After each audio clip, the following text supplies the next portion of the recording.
Nkwanirizaako ugwe munnange akyagyekuumiddeko ensi Buganda ati munnange ensi Buganda kuno okwekwaffe Kabanda Musoke owennabalanga obukoba kyaggwe nze nkubuuzaako nateera olunaku olwaleero kansuubire ti munnange oli bulungi. Olunaku olwaleero nkuleetedde abantu abazaalibwa mu October oba Mukulukusa Bitungotungo guyite omwezi ogw'ekkumi. Munnange nno abantu abazaalibwa mu mwezi guno mbu basinga kusobola bya bulimi, baagala nnyo bafuge bannaabwe.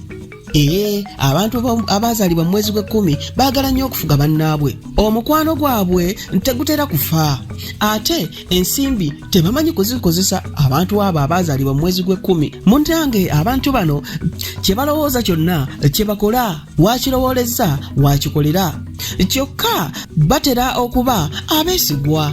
Abantu abazaalibwa mu mwezi gw'ekkumi Mukulukusa Bitungotungo guyite October, abange ebyo bye bikwata ku bantu abazaalibwa mu mwezi ogwo. Ayi Katonda okuuma Namulondo.